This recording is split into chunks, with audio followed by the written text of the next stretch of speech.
This is episode 568. And today we're going to be talking about 8 ways to unlock your potential.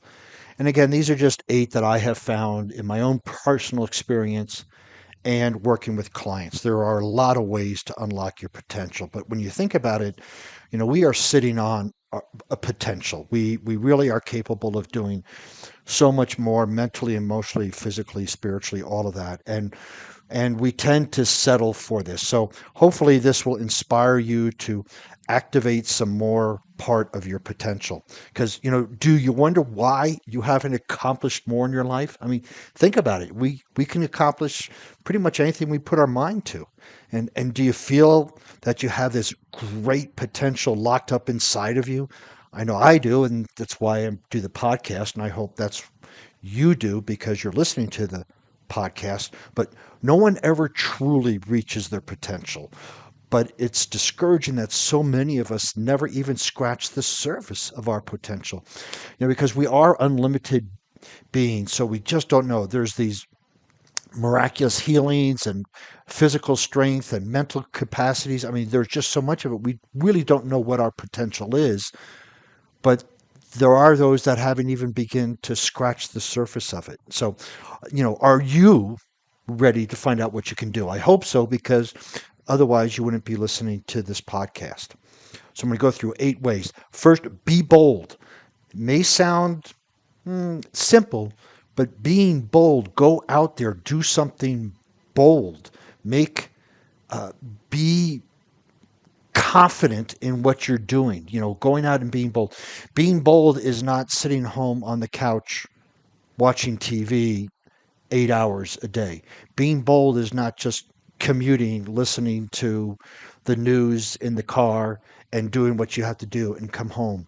Being bold is not, taking small little walks up and down the stairs. Being bold is climb a mountain, whether it's a physical mountain, an emotional mountain.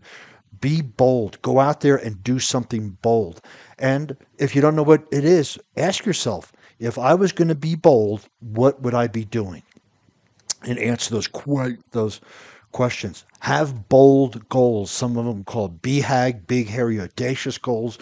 But in order for you to be bold, right, if as you heard me talk about before, goals are there to change us. If we are going after something we've already done, it's a to-do list. We want to have goals. So to be bold, we need bold goals. These are things you can even talk about to step out of your comfort zone. In order to be bold, you have to have goals outside your comfort zone, which are bold goals. It's all relative to the size of your comfort zone. If you have a very tiny comfort zone, then being bold may be moving from the self checkout line in the grocery store to the teller checkout line and talking to them. That could be bold. So whatever that is for you, but start to step out, be bold, have bold goals. Combine your strengths and interests. There's a great place online, Gallup Strength Finder, and there's actually a book on it that talks about your characteristic strengths.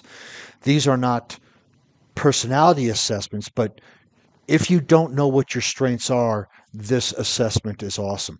But if you do know what your strengths are, you have certain strengths, and you maybe have interests, but how do you combine them? Right? So when you can combine your strengths, so this is kind of what the ikigai is about, right? Is what you're good at, what you can get paid for, what you're passionate about, and what the world needs. But to unlock your potential, you have your strengths. Let's say your strengths are talking to people, giving presentations, and your interest is lifting weights. Well, then combine them. Do seminars on lifting. So you combine the two of them, and that will help you unlock your potential. It's kind of how we get into flow and other things. Get expert assistance. This means a coach, a mentor, somebody to help you, guide you on this path of potential. You can even almost look at this as the hero's journey. When you leave, you find this mentor, somebody to help you combine your strengths and each interest, help you create bold goals, help you create a persona of being bold. The challenge is if we try to do this on our own, we use our limited thinking to create a bold goal or to combine our strengths and interests, and we think small because, and small is relative, right? But we think small because that's the way we've been thinking all along. When you get a coach, a mentor who's going to think bigger for you, they're going to help you step into your boldness, if you will. But if we don't get that person to help us, we're going to create boldness based on our comfort zone, and that's going to be very tiny. Yes, we want to take small steps and keep taking small steps, but when we have limited thinking and we limit ourselves and we try to come up with a goal, we're going to create a goal with our limited thinking. This is why coaches are so important, and whether it's me or somebody else, to help you break out of your limited thinking so that you can have these bold goals, that you can combine your strengths and interests, so you can do all of that. So essentially, you have to get expert assistance with this. Then make progress every day. Japanese philosophy, Kaizen, means a little bit of improvement every day. So, whatever that big, bold goal is, or however you think yourself to be bold, you increase on that every day. I use weightlifting as an example. Most guys will go in and try to do a bench press and they'll put 10 extra pounds, 20 extra pounds, and they fail.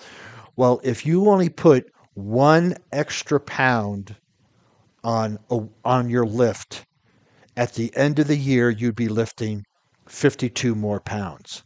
That's a lot, but that's just doing 1 pound a day. So just one. So if you were going to go out and let's just say run, you would run for 12 minutes today and then run for 13 the next time. At the end of the year, you would have added 52 minutes to your run by just adding one more minute. So make progress, just even tiny progress every single day towards you being bold, towards your goals. Develop supportive habits. You could think of this as positive rituals or supportive habits. When we try to be bold and have bold goals and do all of that, and we keep the same habits, we're going to be sucked back into our comfort zone. So we need to develop new habits, but before they're habits, they're mindful. We have to put our attention into it. So perhaps part of you being bold is waking up at 4 o'clock in the morning to go to the gym. Well, if you're normally don't even go to the gym and just wake up whenever you want, it's not going to be a habit until you do it for 20, 30, 45 days. So the supportive habit would be set a Zen alarm clock to go off at 4 o'clock and get up out of bed immediately and do those things. But it has to be mindful. Your intention has to be behind it before it creates a habit. So you have to be purposeful for a while and then it becomes a habit. But either way, you want to create something that supports your goals, supports you being bold. Determine your obstacles. A lot of folks get all jazzed up. They'll make these goals. They'll do this. And this is what I'm going to do. I'm going to climb this mountain, or I'm going to lose this weight, or I'm going to make this money. And they don't even determine their obstacles. Now, this is not negative thinking. The Stoics did this. They would wake up in the morning, think of what they had to accomplish, think of what might get in their way, and then think of how they would resolve it. So we want to determine our obstacles and then how are we going to neutralize them. If we just determine our obstacles, that's called worry and fear. But if we determine our obstacles and then figure out how to neutralize them, that is goal. So that's planning, that's strategic thinking, that's strategic planning. So most people don't do that. And we had to be careful not to go down this path of here's everything that can go wrong. A meteor could hit the earth. I could get flat tires. Yeah, all those are normal things. But in the process of reaching your goal of being bold, there are some obstacles that potentially might come up. So when we can document them, look at them, figure out how we are going to neutralize them, then we can be bold because we know we have a solution for what's going to come up. Number 8, expect success. A lot of people will go into goals or be bold going, yeah, I'll give it a try. Giving it a try is not expecting success. Going, well, yeah, I'll see what happens. Whatever language you use, being bold and expecting success is I'm going to do it and I'm going to succeed because I know my obstacles. I'm going to create some um, supportive habits. I'm going to get assistance. I'm going to make progress every day. I will succeed at that. And you have to have that commitment that there is nothing going to get in your way. That's being bold. Nothing's going to get in your way. Wishy washy is, yeah, I'm going to go until it gets tough and then I'm going to try something else. That's not being bold. Being bold is having your goal, stating it on Facebook, making people aware of it, and then go after. And then go after it. But you go after it expecting to achieve it. So keep in mind that making a few decisions, acting boldly, and finding a mentor or a coach are just a few of the things you can do to unlock your potential, right? I've gone over 8 of these things here today. Make today the day you start living at your highest level. That would be setting a goal, finding your expert, taking all these 8 points and start them today. What are you waiting for? I mean, you have a life, you have this potential, you've been sitting on it.